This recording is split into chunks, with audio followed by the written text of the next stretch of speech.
Romance of Sui and Tang Dynasties Chapter 84. I want to start with a thought that's been rattling around in my head since I finished reading the source material for today. There's this line in the text that says, monsters and strange events are rare, but they happen. But then it just pivots immediately. Right. It doesn't blame the supernatural. It says basically that monsters are just manifestations of human corruption. It's a profound way to look at history, isn't it? We tend to think of monsters as these external threats, invaders, plagues, just bad luck. Yeah, something that happens to you. Exactly. But this text, chapter 84 of the Suitang Yanyi, argues that the monsters, they come from within. When a leader stops cultivating virtue, the whole political structure just cracks and these monsters seep in to fill the void. Which feels like a very polite way of saying, if you have ghosts in your court, maybe check your own ethics policy first. That is the thesis statement for today's The Romance of the Sui and Tang, specifically at what should be the high point of the Tang dynasty. This is the era of Emperor Xuanzong. On paper, it's the Golden Age. It's poetry, expansion, incredible wealth. All of that. But if you look closely at the sources, the rot has already set in. And that rot has a face, okay, it has two faces. We're focusing on the two men who were, for all intents and purposes, running the empire while the emperor was busy with other things. We have Li Linfu, the prime minister of the left. And Yang Guozong, the prime minister of the right. And these two, they're perfect literary foils for each other. They represent two completely distinct psychological states of a dying regime. You have Li Linfu, who represents paranoia, the terror of losing power. Okay. And then you have Yang Guozong, who represents excess, the delusion that power makes you completely invincible. So let's set the scene a little before we get into these two guys. Emperor Xuanzong, he wasn't always a checked-out ruler, right? Not at all, no. Early in his reign, he was a brilliant reformer. But by the time we get to this chapter, he's exhausted. He's obsessed with Daoist magic, he's chasing the secret to longevity, and he is completely enamored with consort Yang. So the daily grind of actually running the empire is just a distraction. It's a distraction from his pleasure. So he hands the keys to the kingdom over to Li Linfu. Now, Li Linfu is fascinating because at this point in the story, he's won. Right. He's maneuvered his biggest rival, An Lushan, out of the capital. He's gone. So Li Linfu is the sole voice in the emperor's ear. He has absolute authority. Oh, absolutely. The text even says that when tribute gifts arrive from the provinces, the emperor doesn't even look at them. He just waves his hand and has them carted directly to Li Linfu's house. That's a dangerous level of trust. It is. And you'd think that would be the dream scenario. He's got the job, the wealth, the security, but the source material paints a picture of a man who is just absolutely miserable. He's living in a state of high-functioning terror. That is the perfect way to put it. There's this incredibly cinematic scene that captures his headspace perfectly. It's one of those quiet moments historians just, live for. So what happens? Li Linfu is walking in his private garden with his son, Li Shu. It's a beautiful day. They're surrounded by luxury, but the mood is heavy. And then they stumble across a laborer. Just a maintenance guy. A simple laborer, fast asleep under a tree, probably exhausted from physical work, using a rock for a pillow, just snoring away, completely at peace. I love that visual. The contrast is so stark. You have the second most powerful man in China, in all his silks, looking down at a guy in rough clothes who's sleeping like a baby. And his son, Li Jiu, sees this and decides to ask the question that no one else would dare ask. He points to the sleeping man and says, "Father, you have held power for so long. You have created enemies that fill the world. If disaster strikes one day, Oh, wow. do you think you could ever sleep as peacefully as this laborer?" That is devastating. It's not really a question, is it? It's an accusation. He's basically asking, was any of this worth it? Can you even perform the basic human function of rest anymore? And Li Linfu, he doesn't fly into a rage. He doesn't defend himself. The text says he silently did not answer. He just stands there, staring at the sleeping man, because he knows the answer is no. He knows he has traded his peace of mind for his position. The text mentions he has enemies filling the world. Is this just like imposter syndrome, or is he actually in danger? Oh, the danger is real, but his reaction to it is obsessive. He has turned his life into a military operation. How so? When he leaves his house, he doesn't just take a few bodyguards. He sends out a deployment of hundreds of guards to clear the streets, hundreds of steps ahead of him. He creates this this mobile dead zone around himself. Terrified of an assassin in the crowd. And his home life sounds even more exhausting. The double walls detail really stuck out to me. It's like fortress architecture, but for a private house. Exactly. Heavy doors, double walls to prevent eavesdropping or, break-ins. But the detail that really highlights his psychological fracture is his sleeping routine. Right, he never sleeps in the same bed for a full night. He rotates rooms. Constantly.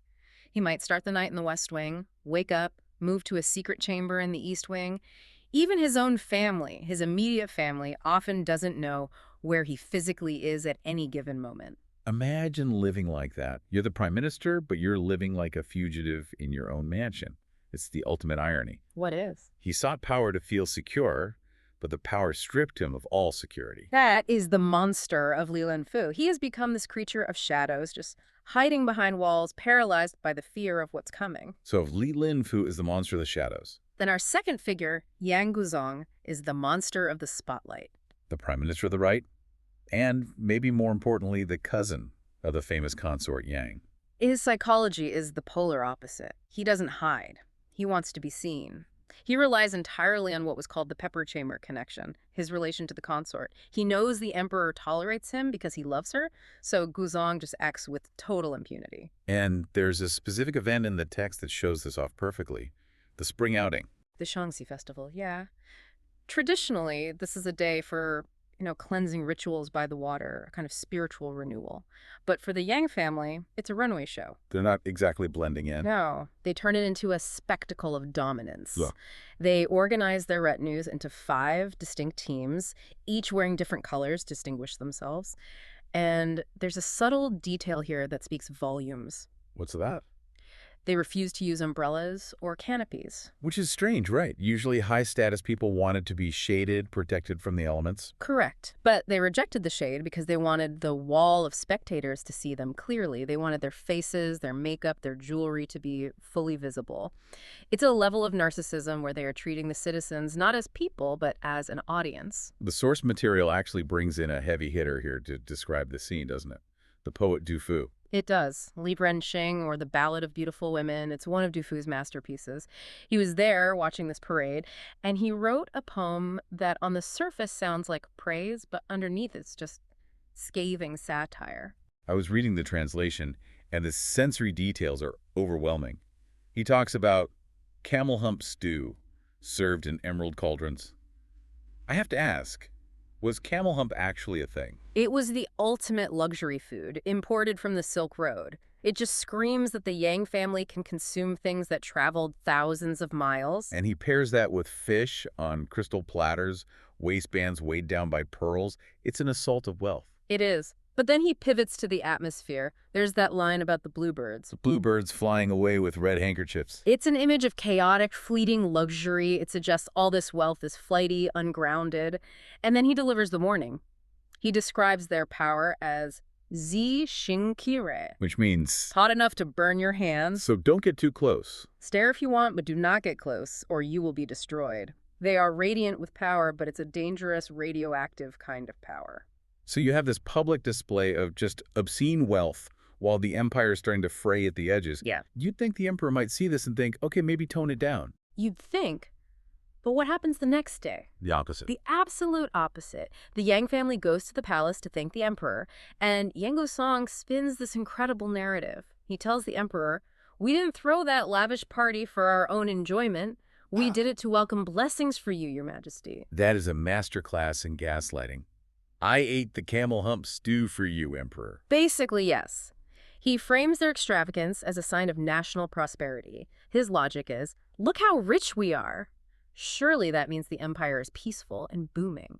And Xuanzong buys it. He eats it up, praises their loyalty and love, and then he rewards them with even more gifts. The list of gifts is just staggering: night-illuminating pearls, a chain-link curtain. Items of incalculable value handed out like party favors. It just reinforces the bubble they are all living in. The emperor thinks the world is fine because his in-laws are well-dressed. But this disconnect brings us to the most disturbing part of the chapter. The story of the two screens. I have to admit, when I got to this section of the notes, I had to pause. It starts out so beautifully with the rainbow screen, but it ends in a place that is genuinely horrific. It's the moment where the metaphorical monster becomes literal. It starts with Consort Yang giving a gift to her brother, Yang Guozong. It's a Hung Ping or Wango screen, An artifact from the Sui dynasty, right? a masterpiece made of crystal, inlaid with gems, carved with these tiny, perfect images of beautiful women. The craftsmanship is described as ghostly, like it's too good to be made by human hands. And she gives it away because she feels inferior to the carvings. That's her claim, yes. That they are so beautiful they make her feel inadequate. So she sends it to Guzong. Okay, so far, just standard rich people behavior. Yeah. But then the emperor gets involved. He does. Yeah. He sees Guzong taking the scream and he decides to make a joke. And this joke reveals the darkest secret of the Yang household. The emperor laughs and says something like, I hear Guzong has a different kind of screen at home to keep out the winter cold. This is where we get the term flesh screen. The meat screen, or flesh screen. The emperor reveals that in the winter, Yang Guzong doesn't just use, heaters or fires. He selects the heaviest, fattest concubines and maids from his household. And he creates a wall with them. He forces them to stand in a tight circle around him, shoulder to shoulder, to block the wind and radiate body heat. He uses human beings as biological insulation. We need to just sit with that for a second. It's not just that Yang Guzong is doing this, which is monstrous. It's that the emperor knows about it. And thinks it's funny. That is the key.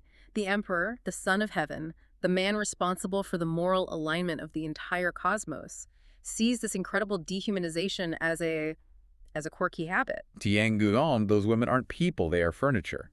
And the emperor validates that view. Does he offer any critique at all, like maybe buy a heater instead? No. His response is, here, take this crystal rainbow screen. It's better than your flesh screen. It's a comparison of quality, not morality.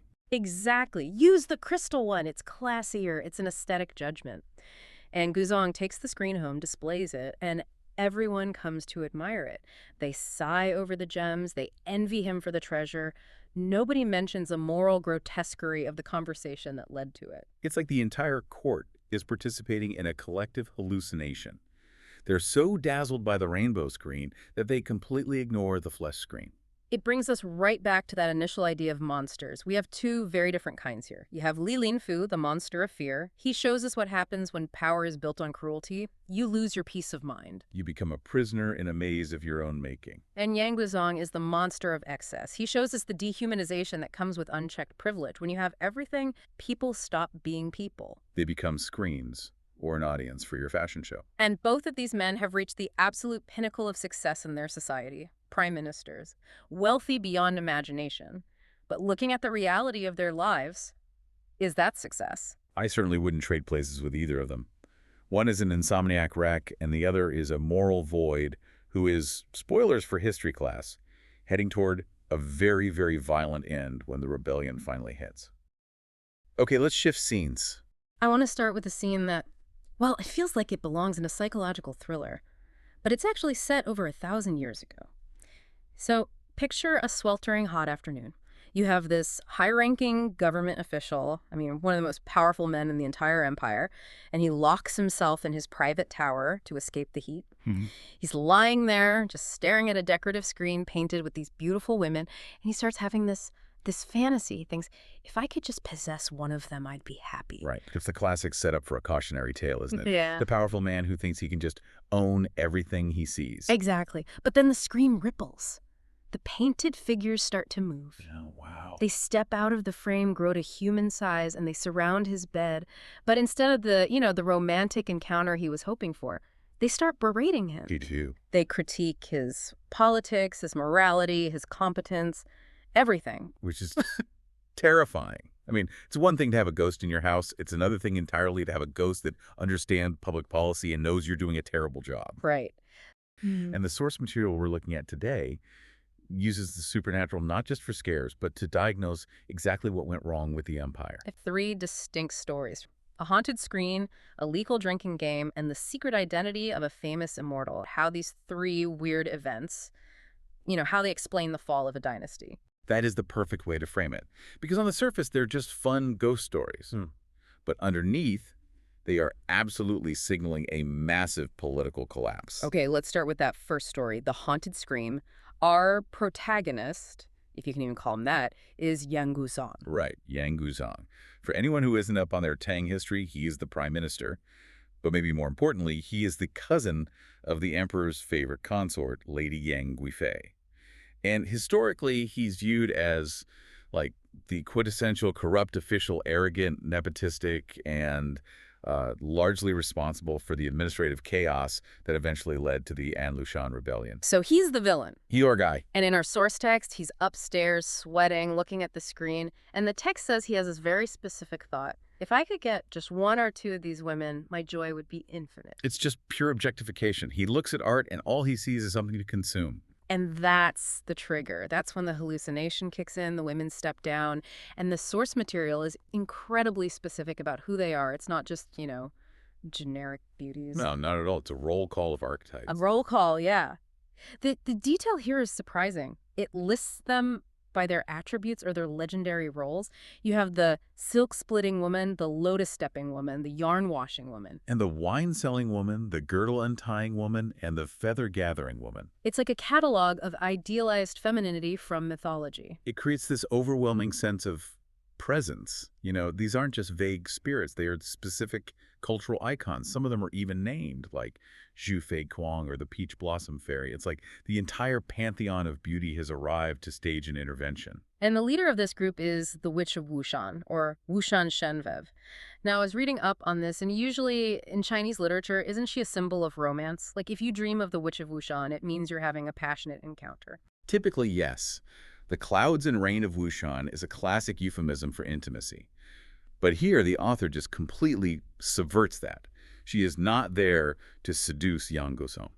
She is there to judge him. She points right at him. And this dialogue it's brutal. She says, you rely on your power, but you are actually a misleading, vulgar man who is ruining the country. It's a devastating insult because it attacks his competence, not just his lust. She calls him a slave of mediocrity. She says, how dare you have obscene thoughts about us? It's laughable and detestable. Then she drops the hammer. She predicts that he is going to face a great calamity very, very soon. Which is a direct foreshadowing of his death. Historically, Yang Guzong is killed by his own soldiers during the rebellion. The ghost is essentially reading him the news headlines from the future. So Yang Guzong is paralyzed during this whole lecture. He's terrified. But once he snaps out of it, does he sit down and think, maybe I am ruining the country. Maybe I should change my policies? Not even for a second. And this is where the satire really bites. He runs to his cousin, Lady Yang, and tells her the screen is haunted. But, and this is so crucial, he leaves out the part where the spirits called him an idiot. He edits the story? Completely. He frames it as a security issue, not a moral failing. He's scared of the ghosts, but he refuses to engage with the message they delivered. So Lady Yang tells Emperor Xuanzong, and she suggests they just smash the screen, destroy it. But the emperor refuses. He says, these are famous beauties and goddesses. We can't just destroy the art. Instead, he decides to treat it as a spiritual problem. He calls in the experts. The Ghostbusters of the Tang Court. Essentially, yeah. He summons two very famous Daoist masters, Zhang Guo and Yi Fashan. And this brings us to the second part of this segment, the diagnosis. Because what Zhang Guo says here, it seems like the philosophical core of the whole chapter. It really is. Zhang Guo looks at the situation and he delivers this one line. Monsters arise from people. Monsters arise from people. He explains that the supernatural event didn't happen because the screen itself was cursed. It happened because Yang Gosong looked at it with evil thoughts. So his lust acted like a summon, like he pulled them out of the painting with his mind. Exactly. It's a psychological projection that became real. Zhang Guo says, evil implies that monsters will appear in response to that thought. The haunting is a symptom of the prime minister's internal corruption. So how do they fix it? If the problem is the viewer's mind, you can't really fix the painting. Well, this is where Yi Fashan steps in. He writes a Zengyi talisman. Zengyi translates to Orthodox One. It's a major school of Taoism known for protective magic. He tells Yang to burn it in front of the screen. And when he does, the text says lightning flashes inside the tower. Very dramatic. But look at the result. After the talisman burns, the haunting stops. And when they look at the screen later, the women look different. They appear more dignified and serious than before. So the painting changed back. Yes. The text explicitly says, righteousness can suppress evil. When righteousness is used to treat evil, evil returns to righteousness. It's confirming that the screen was just a mirror. When the evil gaze was neutralized by the righteous talisman, the images returned to their proper, dignified state. You know, if I were the emperor and a wizard told me, Your prime minister is so corrupt that his thoughts are turning your furniture into monsters. I might consider firing that prime minister. You would think so. But Emperor Xuanzong doesn't seem to dwell on the moral failing at all. He's just impressed by the magic trick. He completely glosses over the why and focuses on the wow. And that is the recurring theme with Xuanzong in this period. He is obsessed with Taoism and the quest for immortality. He treats these men, Zhongguo and Yi Fushan, with immense respect, but it's a selfish respect. He wants their power, he wants their secrets. Which transitions us perfectly to the second anecdote, the secret identity of Zhongguo. This is where things get really cosmic. So the emperor is hanging out with Yi Fushan, the other Daoist, and he gets curious. He asks, hey, Zhongguo is amazing, but who is he? What's his backstory? And Zhongguo was notoriously secretive in the legends. He would just smile and say nothing about his past. So the emperor corners Yi Fushan, and Yi Fushan gets very, very nervous. He says, I know who he is, but if I tell you, I will die immediately. Now, normally, if a trusted advisor says, I will die if I answer that, a rational leader just drops the subject. But Xuanzong pushes him. He basically implies, I'm the emperor, tell me anyway. It just shows the terrifying asymmetry of power here. The emperor views his subjects, even the magical ones, as expendable for the sake of his own curiosity. He doesn't believe the consequences apply to him. So Yi Fushan makes a bargain. He says, okay, I'll tell you, but the only way I can survive is if you, your majesty, are willing to beg Zhongguo for forgiveness on my behalf. You have to demean yourself to save me. Which is a huge request. Emperors do not beg. Emperors do not kneel. Xuanzong agrees. Yi Fushan clears the room. He leans in and whispers the secret. And listeners, this is wild. He says, Zhongguo is a white bat spirit from the time when primordial chaos first divided. A white bat spirit from the dawn of time. And the second those words leave his mouth, boom, blood just gushes out of Yi Fushan's mouth and he drops dead on the floor. The source is very graphic about it. He collapsed and died. The cosmic rules are strict. You do not out an ancient spirit. I want to pause on the white bat reveal. Why a bat? To a modern Western ear, that sounds like, I don't know, a vampire or Batman. It's very different in a Chinese context. The word for bat, fu, sounds exactly like the word for good fortune or happiness. So bats are lucky symbols. But a white bat implies immense age. In Daoist lore, animals transform after hundreds or thousands of years. So by saying he's from the time of primordial chaos, the text is saying Zhongguo is older than history itself. So he predates the concept of emperor. Exactly. He predates the dynasties. He predates Confucian morality. He is a remnant of the chaotic, raw power of the universe's creation. That makes the emperor's attempt to control him seem pretty silly. It really does. So now, the emperor has a dead wizard on his floor. He panics. He summons Zhongguo immediately. And this is where we see the emperor try to keep his promise. Zhongguo walks in, probably knowing exactly what happened. The emperor tries to kneel to beg forgiveness, just like he said he would. And Zhongguo's reaction is so dismissive. He stops the emperor and says, how could I let the emperor kneel to me? But then he looks at the dead body of Yi Fushan and says, this kid just talks too much. Kid? He calls a powerful elderly Taoist master a kid. It reinforces that ancient time scale, right? To a chaos spirit, a human lifetime is nothing. Zhongguo takes some water, or in some versions, he uses his staff, and he hits the dead body 3 times. He essentially whacks him and says, wake up. When Yi Fushan just wakes up, he stands up, fixes his clothes, and apologizes. And Zhongguo makes this cryptic little joke, my staff is not easily used. It's such a casual display of absolute power over life and death. But notice the dynamic. The emperor almost got his advisor killed for a piece of trivia. Zhongguo fixes it, but it's a warning. Don't play with things you don't understand. And yet, the emperor doesn't seem to take the warning seriously at all. He's just relieved. He doesn't back off. He doubles down. And this leads us to the final story, the poison wine test. This one feels less like a spiritual inquiry and more like a frat house dare. It really does. A few days later, a messenger from the sea brings this rare plant called woojin grass, or black violet. The source says this stuff is deadly poison. Even immortals supposedly cannot survive eating it. It's likely a reference to aconite, which is highly, highly toxic. So does the emperor lock it away safely? No. He thinks, I wonder if Zhongguo can eat this. It's incredibly reckless. He invites Zhongguo for a drink and secretly spikes the wine with this super poison. But Zhongguo is always one step ahead. Before he drinks, he pulls another trick. The emperor asks him how much he can drink. Zhongguo says, I can't drink much, but I have a Taoist boy who can drink 10 du, which is a massive amount. He calls out to the empty air, and suddenly, a handsome boy maybe 14 or 15 years old, just flies down from the eaves of the roof. Just drops in, the boy starts chugging the wine. He drinks one massive measure. The emperor says, give him another. So he starts drinking the second one, and suddenly wine starts spurting out of the top of his head like a fountain. A grotesque image. It totally breaks the realism of the moment. Xuanzong just laughs and says, you've reached your limit. He picks up a peach pit from the table and throws it at the boy. Crack. The boy falls over and vanishes. And on the floor, there's just a giant gold wine gourd that holds exactly 10 dew of liquid. It was an illusion the whole time. The boy was just the spirit of the gourd. The emperor loves this. He's clapping, laughing. He says, great trick. Now have another drink. And he hands Xuanzong the actual poison wine. And Zongo has to know, right? He's an ancient spirit. He knows what's in the cup. But he doesn't refuse. He drinks it all. And then he falls asleep, just passes out at the table. The emperor tells the servants, let him sleep. There's a bit of tension here. Did the emperor finally kill the immortal? Did he go too far? About an hour later, Xuanzong wakes up, stretches, and says, that wasn't very good wine. But then he looks in the mirror and says, oh no, the bad wine ruined my teeth. He opens his mouth and his teeth have turned completely black, Yeah. like carbonized by the toxin. This is the part that gets me. He doesn't go to a doctor. He takes his hands, collapses them against his cheeks, and spits his teeth out.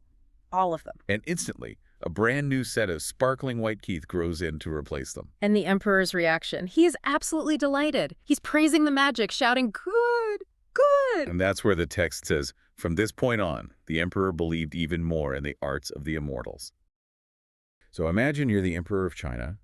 You are arguably the most powerful person on the planet. You're hosting the most lavish, most expensive party in your capital city. You've got the best view, the best wine. Everything. And then someone leans over and whispers, hey, you know, the party a few hundred miles west of here is way better. Most of us would just, stew in our jealousy. But if you're Emperor Xuanzong, you don't just sit there. You go instantly. Exactly.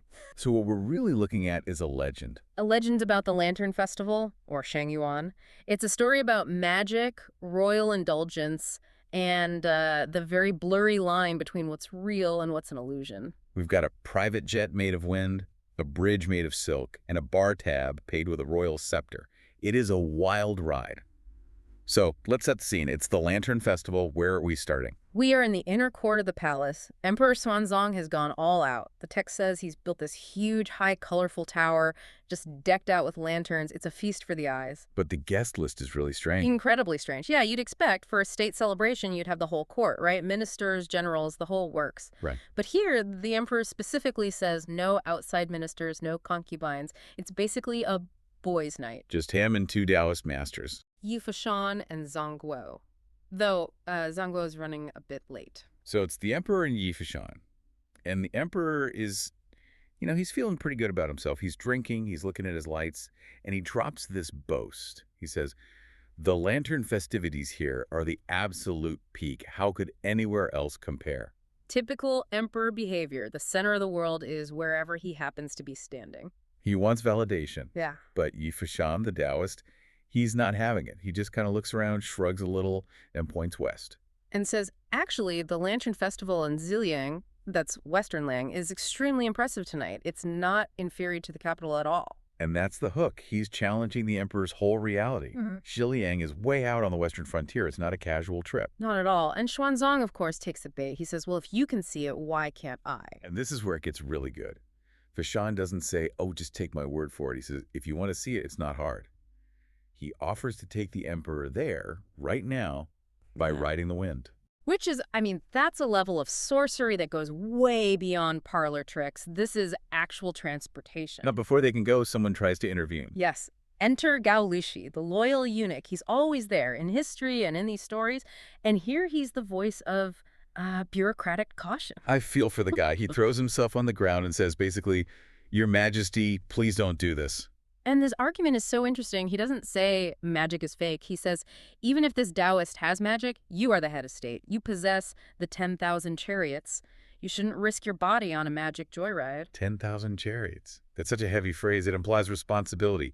The military. Exactly. Weight? You are heavy. You shouldn't be light enough to fly away. But the emperor just dismisses him completely. He says, the Daoist won't let me down. Don't talk so much. And then, this is cold, he tells Gao Lishi, I don't even need you to come. Just wait here. Ouch. So Gao Lishi has to back down. The emperor's ready. So how does this wind riding actually work? The text is surprisingly specific. It is.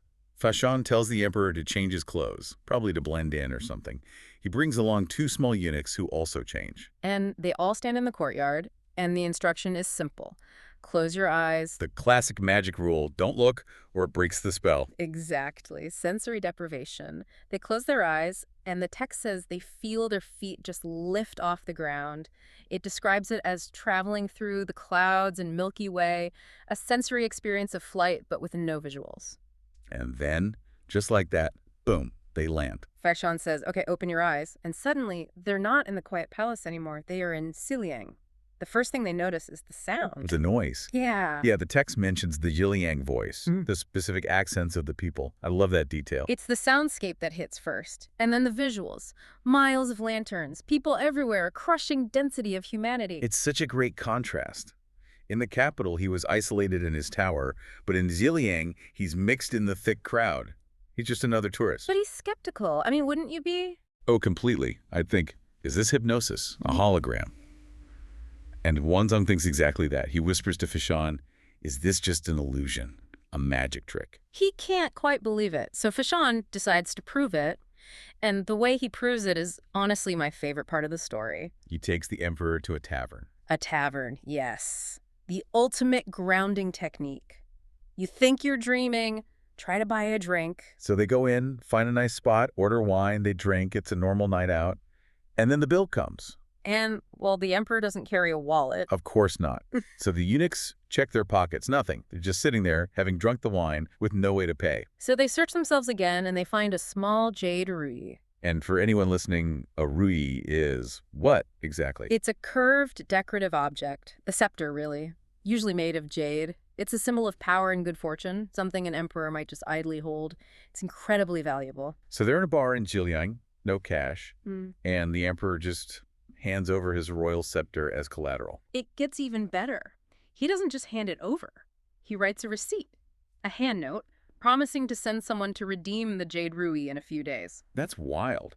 He's leaving a paper trail. I, the emperor, owe you 1 scepter. It's absurd, but it serves a crucial purpose in the story. It leaves a physical trace. Magic usually vanishes, but this leaves a real jade object and a handwritten note in the real world. It anchors the experience. So bill paid, they step outside, walk to the edge of the city, and do the close your eyes thing again. They fly back, rushing through the clouds, and land right back in front of the palace hall. And this is the time dilation bit. Gao Lishi is there waiting, he welcomes them back, and they look at the table. And the golden lotus candles haven't even burned halfway down. They travel thousands of miles, had a night out, drank wine, negotiated a bill, and came back. All in the time it takes a candle to burn down an inch. That is efficient travel. I need that for my commute. So they're back. The emperor's amazed, he's processing, and then finally the second guest arrives. Daoist Zheng shows up. Fashionably late. Very. And he apologizes, says, sorry, I was visiting a friend in Guangling. That's modern Yangzhou. And the emperor, who just got back from his own magical trip, he challenges him. He says, Guangling is really far away. How'd you get here so fast? Which is pretty rich coming from him. True. But Zhang just laughs it off. He drops this famous line, morning in the North Sea, evening in Kangwu. He's saying for an immortal, distance means nothing. And then Fashan, the guy who took him to Xiliang, he chimes in. He says, hey, Guangling also has great lanterns tonight. You can see where this is going. Round 2, the emperor is pumped. He's like, let's go. But Zhang Guo says, I'm willing to go, but we don't need to ride the wind this time. He wants to show off his own kind of magic. Fashan is the wind guy. Zhang Guo is more of a structure guy. He says, I have a small trick. We don't need to go up to heaven, and we don't need to walk on the ground. Okay, so what does he do? He unties a silk sash from his waist, just a regular piece of fabric. Yeah. And he throws it into the air. It transforms. It becomes a massive, colorful bridge.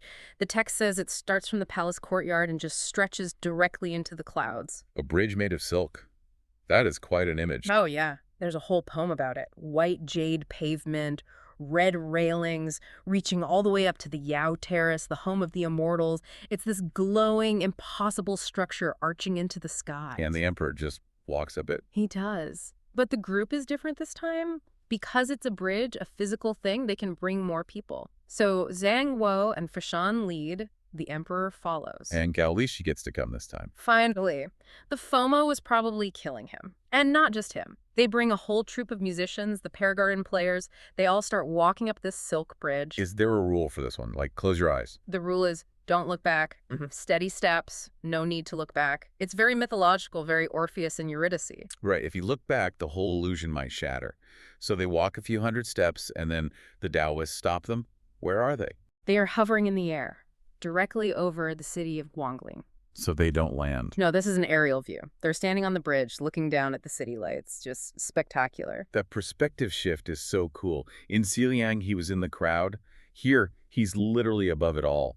What do the people down in Guangling see? They see something. The text says the citizens look up and see 5 colored clouds and this cluster of people in gorgeous clothes. They don't see a bridge. They just see these figures standing in the sky. And their reaction? They think it's a visitation. They assume they're star officials or immortals descending from heaven. The people actually start bowing and worshiping them. Wow. Talk about an ego boost for the emperor. He's looking down, and everyone is worshiping him, not as a king, but as a god. It feeds that desire for transcendence. And to cap it all off, Fa Shan orders the musicians to play. The ultimate rooftop concert. They play the Neon Raiment and Feather Robe song. It's this famous, ethereal tune that legend says Xuanzong composed himself after dreaming of the Moon Palace. So you have this heavenly music drifting down from the clouds to the people below. Theatrical perfection. So they watch the lights, get worshipped, play a hit song, and then what? They walk back, retrace their steps on the bridge back to the palace. And the brig. As soon as they step off, Zhonghua shakes his sleeve. The massive jade bridge with red railings just vanishes. It turns back into that simple silk sash, which he just ties back around his waist. That is such a power move. Oh, this interdimensional bridge. It's just my belt. The emperor is understandably astounded. He praises the magic, calls it spiritual and communicating with the divine, and they just continue drinking until dawn. It sounds like the perfect night. Yeah. But there's a catch, isn't there? You said the story isn't just a fun fantasy. Right. If we stop there, it's just a cool story about magic. But the text ends with a poem, and the tone of that poem is, well, it's critical. It pulls the rug out from under all the fun. What does the historian have to say? The poem sort of mocks the emperor. It says, "The immortals' games are also magical powers, but they make the king learn to ride the wind," and then the kicker. "The supreme one of 10,000 chariots should value himself. How can he follow sorcerers and step into the empty sky?" Ouch. So it's judging him. Harshly. It's saying, you're the emperor. You have 10,000 chariots. There's that metaphor again for weight and responsibility. Your job is to be grounded, to be serious. Instead, you're chasing illusions with magicians. So it frames the whole adventure not as a triumph, but as a dereliction of duty. Exactly. It presents this magic as a dangerous distraction. The emperor is literally up in the clouds while the real world is down below. It's a cautionary tale about a ruler who prefers the fantasy of being an immortal to the hard reality of being a king. Meanwhile, just imagine. All right. You are the absolute ruler of, one of the most sophisticated empires in human history. You've got armies, a huge bureaucracy, the power of life and death over millions. You are the center of the universe. The ultimate authority. The son of heaven, as they'd say. Right. But instead of worrying about, tax codes or famine relief or border skirmishes, your mind is totally consumed by 3 things. Okay, I'm listening. 1, you are desperately trying to figure out if that trip you took to the moon last week actually happened, or if you just, dreamed it. Which is a valid concern for a head of state, I think. 2, you're trying to marry your sister off to a guy whose main ride is a donkey that he folds up like a napkin and shoves in his pocket. And 3, you're watching one of your top officials get his soul sort of kidnapped just to do some forced calligraphy. Yeah, that sounds like a total fever dream. Or maybe, I don't know, some very weird modern fiction. It really does. Yeah. But we are actually talking about a very specific semi-historical slice of life here. We're looking at these bizarre feats, folding donkeys, trips to the moon. But underneath all that, it feels like there's this weird power dynamic at play. It's not just look at this cool magic trick. It feels like the emperor is trying to prove something to himself. That is the key insight. We're not just reading ghost stories. We're watching an emperor, probably the most powerful man on earth at the time, trying to validate his own belief system. He so desperately wants the mystical to be real. And he's going to crazy lengths to get proof. Extraordinary lengths. Well, let's start with that first piece of proof, because it all kicks off with a trip to the moon. And I don't mean that metaphorically. No, it's quite literal. This all happens during the Lantern Festival, the 15th day of the first lunar month. It's a massive celebration. And the text says, straight up, that Emperor Xuanzong traveled to the Moon Palace. Just a casual weekend trip to the cosmos. Exactly. But here's the catch, and this is what makes it so human. He gets back, and he has that morning after doubt. He's sitting there thinking, did I actually go to the moon, or was that just a really vivid dream? Was it some illusion these wizards cooked up? He can't just ask his advisors, right, hey guys, did you see me fly off into space last night? They just say yes to whatever he said. Of course. He needs independent verification. He needs a receipt. And the text tells us he actually set up a test during the trip. He claims that while he was flying through the clouds, he made a quick pit stop at a wine shop. Hey, pit stop. In Zilliang Prefecture. Now, just for context, Xiliang is not next door to the capital. We're talking a huge distance, thousands of lives away, way out west. Okay, so he stops at a bar in Xiliang. And he leaves something behind as collateral. I guess he didn't have any cash on him, so he left a small jade ruby at the shop. I see that term rui a lot. For anyone listening who might not know, what are we looking at here? Is it like jewelry? Think of it more like a ceremonial scepter. It's this curved, decorative object, usually made from a single piece of jade. It symbolizes power, good fortune. The name itself means as you wish. So the emperor leaves this very unique, very expensive imperial thing at some random bar. So back in the capital, he wants to check the lost and found. Precisely. He secretly sends a messenger all the way to Xiliang. The instructions are very specific. Go to this wine shop and ask if they have my jade scepter. I just love the practicality of that. It's such a grounding detail in a fantasy story. I traversed the heavens, but I think I left my wallet on the bar. So does he find it? He does. The messenger comes back a few days later, jade ruby in hand, and the source text says that for Xuanzong, this was the moment. This proved the trip was real and not an illusion. So, case closed. He has the physical object. He went to the moon. You would think that's enough.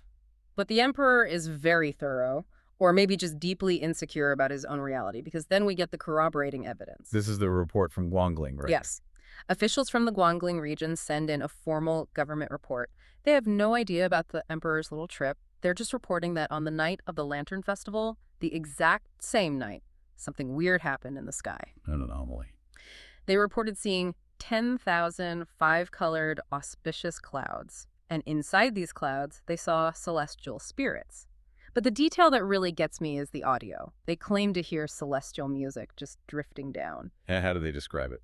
The term they used was distinctly non-human. That's quite a review. Distinctly non-human. It implies a kind of perfection, a sound that earthly instruments just can't make. So now Xuanzong has the physical object, the ruyi, and he has eyewitness testimony from hundreds of miles away. If I'm the emperor, I am holding a press conference. I'm telling the scholars, see, I told you magic was real. I've got the data. But he doesn't. That's the fascinating part. The text says Xuanzong reads the report and secretly marveled at it. He just marks it acknowledged, like he's just signing off on paperwork. But he doesn't tell his court what it all means. He keeps it to himself. Why? Why keep the biggest discovery in human history a secret? I think it suggests that for Xuanzong, this wasn't about public policy, it was personal. In the very rational Confucian court, talking about spirits and wizards was seen as, well, a little improper, a distraction.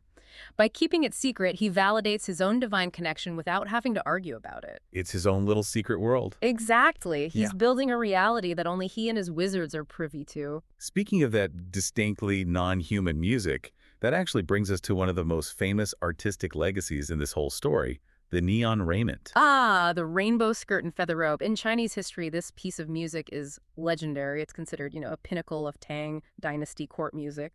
But according to our source, the story of how it was composed is a little different. It wasn't written by some guy in a studio. No. The text says the composition was entirely supernatural. It says that during a dream, or maybe it was during that actual moon trip, Xuanzong visited the Guanghan Palace, the palace on the moon. So what does the moon fairy party look like? Set the scene. Oh, it's ethereal. White silk, flowing clothes, jade pendants that ring when they move. He sees dozens of fairies dancing and singing this incredible tune. And the emperor, being a big arts guy, decides to pirate the song. Essentially, yes. He asks the fairies, hey, what is this track called? They tell him it's the neon raiment and feather robe, and he memorizes the entire melody while he is asleep. That is a skill I wish I had. It's the ultimate claim to genius, right? Yeah. He wakes up, remembers every single note, and immediately writes it down and teaches it to his court musicians. It just reinforces that whole theme of divine connection. It's like, I didn't write this, the heaven gave it to me. And in the story, it serves as another pillar of proof. The Jade Rui proved the physical journey. This song proved he experienced the culture of the divine. It just cemented his trust in his two main advisors, Zhang Guo and Ye Fashan. Okay, we have to talk about these advisors. Because up to now, the magic has been pretty. You know, moon trips, beautiful music, it's all very aesthetically pleasing. But the advisors themselves are something else. Let's start with Zhang Guo. Zhang Guo is a classic figure in Taoist folklore. He's usually shown as this eccentric old man. And his ride. We have to talk about the donkey. The white donkey. The text says it travels as fast as flying, but it's the logistics that are so amazing. Right. In a normal court, you need stables, hay, grooms, it's a whole thing. Right. Zhang Guo just bypasses all of that. When he gets back from a trip, the text says he folds the donkey up like paper. Like origami. Literally like origami. He folds this living animal into a flat little packet and tucks it away in what the text calls a kerchief box, so a small pouch. And when he needs to go out again. He takes the paper out, sprays a little water from his mouth on it, and poof, it inflates back into a living, breathing donkey. That's the most convenient commute I have ever heard of. No parking, just fold up your ride. It's so whimsical. It shows a complete mastery over the physical world, and the emperor is so impressed by this. I mean, the donkey folding must have been a huge selling point, that he decides he wants to lock this guy down. He wants Zhang Guo in the family. He proposes a marriage. A very, very high-status marriage. He wants to marry his own sister, Princess Yuzhen, to this wizard. And we should be clear, in the Tang Dynasty, marrying an imperial princess is not a small thing. That's the absolute peak of social climbing. It's the ultimate status symbol. It makes you royalty. Most men would do anything for that offer. And Zhang Guo says no. He refuses. And his excuse is, well, it's a bit strange. First, he claims he's already married. Is he? He tells the story about buying a wife in the Wangwu Mountains for 300,000 typing coins. But the way he says it feels like he's just trying to deflect, because right after, he gives the real reason. He calls it his wild nature. This is a classic Daoist idea. He tells the emperor he dislikes status, he hates being on a salary, and he just misses the freedom of the mountains. He basically says, I'm not cut out for palace life, I'm a wild creature. It's not you, it's me. I'm just too wild. Exactly. Now, normally, turning down the emperor's sister is a good way to get your hen removed. You just don't say no to the Son of Heaven. But he gets away with it. Xuanzong respects his immortal status. He sees Zhang Guo as being outside of human rules, but he does guilt trip him a little. He says, look, it's just you and Ye Fashan. I need you both here. So Zhang Guo agrees to stay out of gratitude, but he very cleverly dodges the marriage. So that's the whimsical side of the magic. Yep. Folding donkeys, reluctant grooms, it's almost charming. But then we get to the other immortal, Ye Fashan. And this is where it takes a turn into something much, much darker. Yes, the tone shifts completely here. We go from the wonder of magic to the terror of it. So introduce us to the victim in this scenario, a man named Li Yong. Li Yong is a high-ranking official, a prefect. He's the establishment, he's brilliant, a great writer, a master calligrapher, but crucially, he's a skeptic. He's the Scully to the Emperor's Mulder. Exactly. He hates Ye Fashan's sorcery. He thinks it confuses the emperor and is bad for the country. He's a rational Confucian guy in a totally irrational court. And Fashan knows this. Oh, he knows. But Fashan wants something from him. Fashan is putting up a stone inscription, a still to honor his ancestor, and he wants Li Yong to write it out. He wants that famous, prestigious calligraphy to legitimize his family. And Li Yong says, absolutely not. He refuses point blank. He basically says, I regret even composing the text for you. I'm definitely not doing the calligraphy. He's making a stand on principle. He refuses to give his artistic credibility to a wizard he despises. So Fashan decides to take matters into his own hands, or into his secret room. This scene is chilling. It really reads like a horror movie. It's the third watch, so around midnight, Fashan goes into his secret room. He's got a sword, he's pacing the pattern of the Big Dipper constellation, a ritual for cosmic power, he burns a talisman, and he chants. Standard wizard stuff so far. Then he slaps a token on the table, and suddenly Li Yong, the official who is miles away, probably asleep in his own bed, walks right out of the wall. He walks out of the wall. Yes, but look at how the text describes it. Fashan doesn't speak to him. He doesn't say please. He just points his sword at him. He treats him like a puppet. A Daoist boy is there trimming the candle, grinding the ink, and Li Yang, or Li Yang's soul, just sits down and writes the whole thing out. It's spectral forced labor. He's kidnapped his consciousness. It is. Once the writing's done, Fashan burns another charm, shouts a command, and Li Yang just vanishes. But the truly terrifying part isn't the ritual itself. It's the next morning. Because Feshan goes to visit the real Li Yang. He goes to thank him, and Li Yang is just confused. He has no memory of any of this. He's probably thinking, I told you no yesterday, why are you here?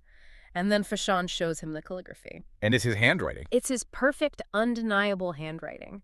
And the detail that sells it, the ink is still wet. Oh, that's a visceral reaction. The text says Li Yang was dumbfounded and sweating all over. Can you imagine that feeling? The moment your entire reality just shatters. It's a psychological violation. You thought you were safe in your own bed. You thought you had the right to say no. And this man just proved that he owns you completely. How does Fashan even justify this? Does he apologize? Not really. He claims it was just a little joke because Li Yang had refused him. He says, I valued your penmanship so much I couldn't possibly use anyone else. But the subtext is so aggressive. The real message is, you cannot resist an immortal. I own your waking life, and I own your sleeping soul. And Li Yang, this proud, skeptical official, what does he do? Does he fight back at all? He's terrified. He's angry, but he's silent. He refuses to accept any payment. He just wants this man out of his house. He knows he's been completely outmatched. So here's the big question. The Emperor. When he hears about this, that one of his wizards basically soul-napped a high-ranking government official, does he punish him? Does he launch an investigation? Not at all. His reaction is the key. Xuanzong just sighs and says, one cannot strictly resist immortals. One cannot strictly resist immortals. That is a remarkably passive thing for an emperor to say. It's an admission of defeat, in a way. Or maybe just awe. He's acknowledging that their power is greater than his. The emperor can control the laws of man, but these guys, they seem to control the laws of physics. And the court's reaction wasn't horror, it was fascination. Right. The text says that after this, the court started to believe even more deeply in the way of the immortals. The stone became famous as the soul-chasing stele. It didn't become a crime scene. It became a tourist attraction. Sounds like this just opened the floodgates. It did. The text says that because the emperor had this cool passion, this intense hobby, more and more sorcerers started showing up at court. It became a magnet. An official recommends a new guy, Luo Gongjuan, who supposedly has even greater powers. It's just a revolving door of wizards. And the source ends with this very telling line. While one immortal hasn't left, another arrives solely because of the emperor's intense hobby. It paints the emperor almost as an addict. He needs that next hit of wonder.